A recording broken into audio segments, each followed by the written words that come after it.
घने जंगल के बीच एक ऐसा शेर रहता था जिसकी दहाड़ से धरती कांप उठती थी। उसका नाम था कालू। बरसात की उस काली रात में कालू की आंखें आग की तरह चमक रही थीं। जैसे ही कालू ने दहाड़ लगाई, पूरा जंगल डर से सिहर उठा। पर उसकी ताकत के पीछे एक गहरा रहस्य छुपा था। पूरा चांद और उसके नीचे खड़ा था कालू, जंगल का असली राजा। एक रात आसमान से अजीब रोशनी गिरी और उसी दिन से कालू बदल गया। अब उसकी रफ्तार हवा से भी तेज हो चुकी थी। कालू अब सिर्फ शेर नहीं, एक ताकत बन चुका था। जब उसने हाथी को ललकारा तो जंगल ने पहली बार उसका असली रूप देखा। बिजली की गड़गड़ाहट और कालू की दहाड़ दोनों एक जैसे लग रहे थे।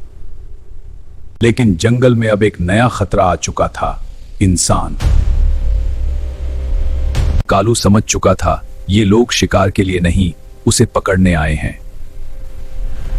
और फिर पहली बार कालू इंसानों से भिड़ गया।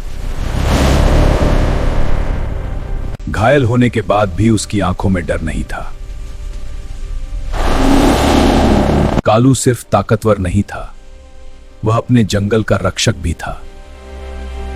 जब जंगल जलने लगा तब कालू का गुस्सा भी आग बन गया।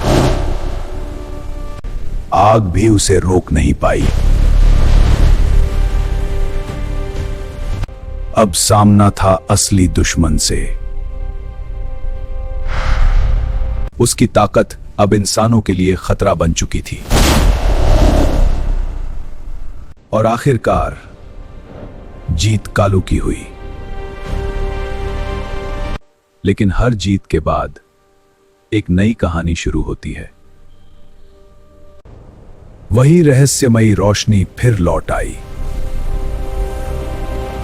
अब कालू सिर्फ जंगल का राजा नहीं, एक रहस्य बन चुका था।